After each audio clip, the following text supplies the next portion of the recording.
went to see the movie called Oppenheimer. This is the movie, 2023 movie, and people are talking about this particular movie because it's getting lots of awards and nominated for the Academy Awards, of course, and there's a lot of good actors' performance there. So first of all, I was impressed with those actors in this film. Each one shined, and maybe half of them I don't know the name. I never seen them before, but half of them I know the faces and everything. And of course, Cillian Murphy is Robert Oppenheimer, and Robert Downey Jr. is Louis Strauss. He's Atomic Energy Commission person, and Emily Blunt is Oppenheimer's wife, and Matt Damon is General Leslie R. something, the head of Manhattan Project. Manhattan Project is the one that they decided to make this atomic bomb.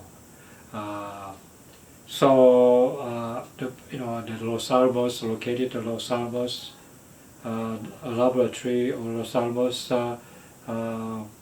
location in New Mexico. Gary Oldman played Harry Truman. Rami Malek played David Hill. Casey Affleck, Boris Pash. I don't know what Rami Malek and Casey Affleck, the playing the roles of somebody, but I don't know those people that much. But their performance are very impressive, very strong. And Kenneth Branagh played Neil Bohr, I think another physicist. Tom Conti played the Einstein. And so all these, people, they're, ensemble piece. It's a really, really good acting, and it's impressive to see those shines there. And this particular story is almost like focused on Oppenheimer's young physicist and approached by Robert Downey Jr. and so forth, Matt Damon, to make this Fisher destruction force, the nuclear Fisher destruction force atomic bomb. And so Oppenheimer was heading those particular lab or particular project, and assembled all the people there. So in my mind, this piece is very powerful because of it's based on the true story. But particular story is written by Christopher Nolan, directed by Christopher Nolan, and also he produced. But I think there's this book called American Prometheus. That's a book about Oppenheimer's life. I think that based on the particular book, this screenplay whole thing was constructed by Christopher Nolan. And so it's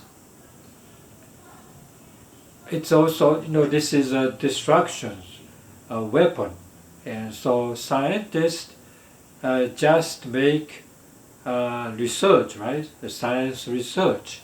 But due course, of course, this is a bomb. Therefore, you have to be this moral or some kind of consequences, emotional consequences, killing all these people with just one atomic bomb. And initially, I think this atomic bomb or Manhattan Project was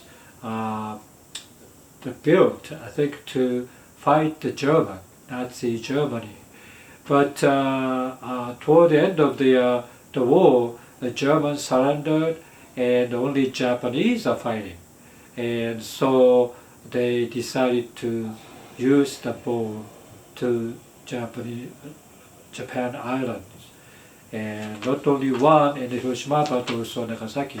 So as a Japanese person, that was like a very curious thing and also very uncomfortable thing. But this particular movie didn't show that much about Japan or the responses or destructions of Japan. People talked about it toward the end, but not so much depictions, visual depictions or anything much.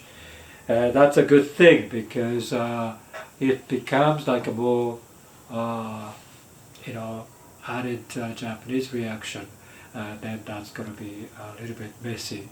And so I think the particular movie is pretty much focused on Oppenheimer's up, and I think toward the end there's a lot of hearing, security hearing type of thing, because Oppenheimer was also, I think, a womanizer, and he had like a woman friends who are communist person, and so that was a very complicated issue, and so forth.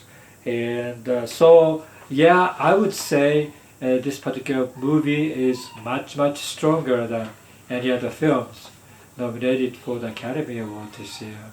I think this particular film is going to win. Not only the best film, best director, and the best actor, Cillian Murphy, and the best supporting actor, Robert Downey Jr. And so, yeah, I'm just curious about what the Japanese reaction to this film. But because this particular film was, shown all the other country, but not Japan, because I think Japanese people kind of afraid of this, Japanese sentiment about atomic bomb dropped in Japan, Hiroshima and Nagasaki, and so they haven't shown in Japan, but I think they will show in 2024. This year, I understand that they will show the film in Japan as well.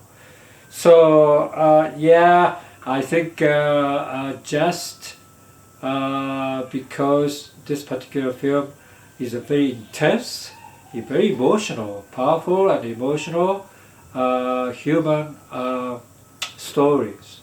And of course Oppenheimer is more or less like swayed by this government people to conquer the German and Japanese in war, and but also there is this security program,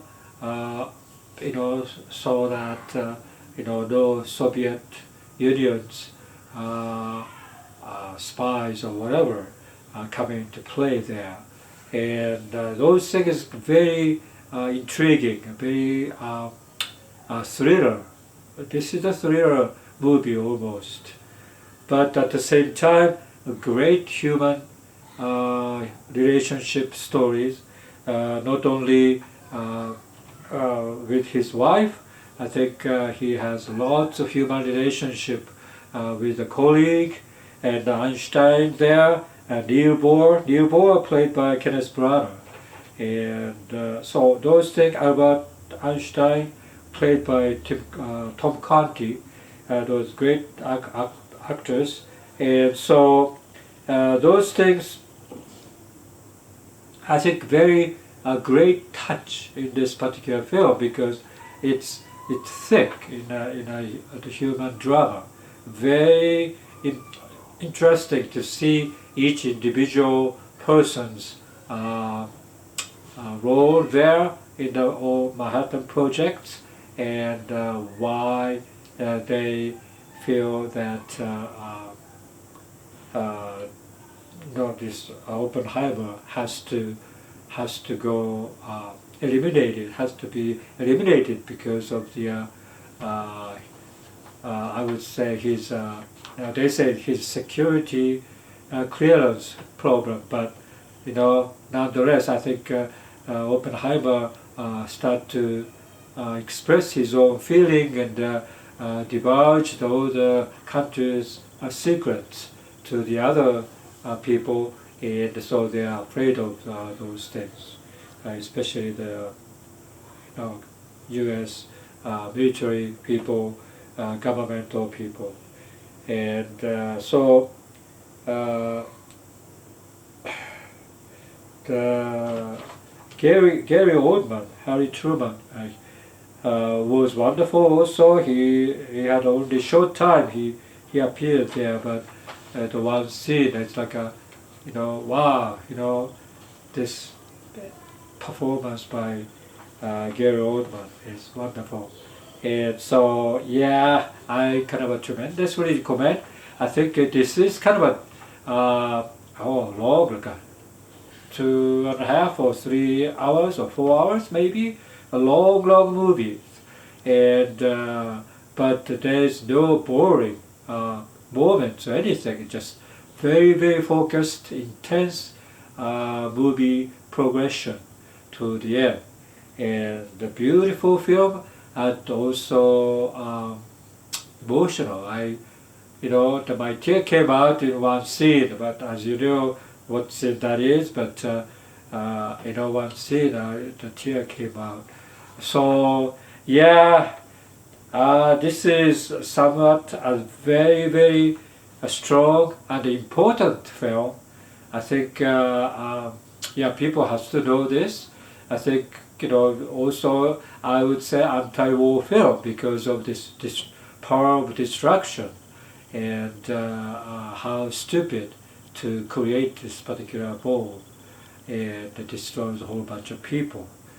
So luckily, I think even though they have a H bomb, which is a fusion-related bomb, which is like 100 times or 1,000 times bigger than atomic bomb. They did the test in the Kiri Sea or somewhere, but fortunately never used for war or anything like that. That's after this particular war. Yeah, and it's also interesting thing is that from the beginning of the movie, they have this interrogation after the war that all the Oppenheimers and all the other people are scrutinized by this security commission people, and so it's a parallel progression of the past and present, and I think that touch is very, very nice also. Very I would say realistic documentary type of approach there, and it almost reminds me of Judgment of Nuremberg, and also 12 Angry Men or something like that. It's very, very nice that particular like a hearing, security hearing committees questioning everybody's and all these things. Is very intense moments there, and also I think of the movie itself more or less depicts this particular intense feeling. In one hand, you drop the atomic bomb to Japan, and so Japanese surrender the war, and that's a tremendous jubilation, but at the same time, tremendous guilt associated with it, and so that's also very powerful there. And even today, I think that particular thing is, I think, lingering on in people in general worldwide, I think. So for that reason, I think this has to be seen for people, not only U.S. or any other country, but Japan, Japanese people as well, has to be seeing this. And I don't know what the reaction from general Japanese public to this film. I think some of the people, Japanese people, may have a difficulty watching this because they are the victims of this particular atomic bomb. Not one, but two atomic bombs dropped in Hiroshima and Nagasaki. So I think they may have a difficulty if they are shown in Japan. But I think everybody has to agree this particular film has to be seen by anyone. And and also cinema fan, I think this one is great filmmaking, I would say. And I'm impressed to see this particular film. Christopher Nolan, I think I really think that he is a great director. So yeah, this is Oppenheimer. My baby, I just saw a couple of hours ago, and my heart is kind of still, thumping all of it. But theater, it's a 12 noon Sunday show. It's packed here, and everybody was very watching very intensely, and they didn't cheer or anything like that. They are very solemn, quiet viewing there at the theater. So I think that's what kind of tell you what this movie about. It's a serious film and has to be seen.